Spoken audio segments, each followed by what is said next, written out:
Hey guys, Matthew here from MatthewDirects.com. Just a quick little video here going over the 8Sinn Blackmagic Pocket Cinema Camera 4K full cage.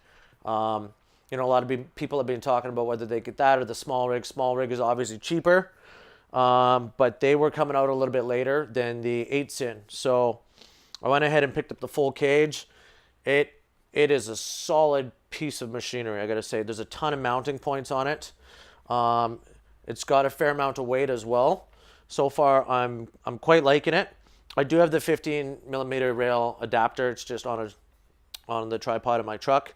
I did get the top panel, just the base one, quite nice. It attaches here, very, very sturdy. I was a little worried about just a few screws holding some of this stuff in, but it works out quite well. Small note. If you are going to use any sort of Metabones or Viltrox speed booster on this thing, you have to order the one specifically for the 4K. On the 8Sinn website, they have a universal one. That's what I ended up getting, and it does not work with the Blackmagic Pocket Cinema Camera 4K. It ends up trying to put support into here, and you don't need that. Yeah, I'm really liking this cage so far. Minor complaints, well, maybe not minor, depends on how much of a hassle you can deal with.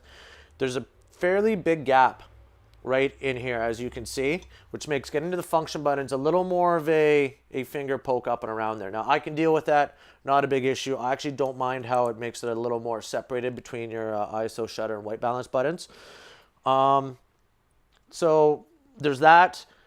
The other problem is, honestly, getting to these guys here are actually quite a pain in the ass. I mean, to be honest, come on, Blackmagic, these are terrible, terrible things. You get all three undone, you're going to spend half an hour trying to put them back together.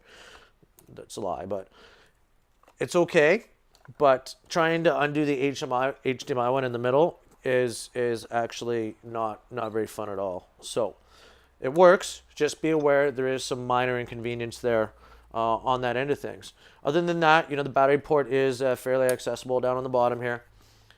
And you can get it open and things can come out and go back in. I mean, if the battery wants to come out. I've been reading interesting stories about that. But anyways, quick rundown of the 8Sinn full cage. The only other addition on here is this is my monitor mount up top that I don't currently have my small HD focus on. But I'm really liking the product. A lot of money. Shipping is very expensive. Do get the Metabone support adapter. It's $25 US. I think you're paying twice that though with the shipping. But overall, I'm really stoked on this cage. I don't know if it's going to fit on my Ronin S. I haven't tried that yet. It's going to be interesting. But overall, very, very happy with the 8Sinn full cage. And if you want something that is going to survive an earthquake, highly recommend you go for it. Anyways, I'll be putting up a video later with a couple clips. I shot a bunch of stuff in 3:1 RAW, and we'll see what happens. Thanks for watching. Hope you like this. Did you put on hair gel just for this video? No.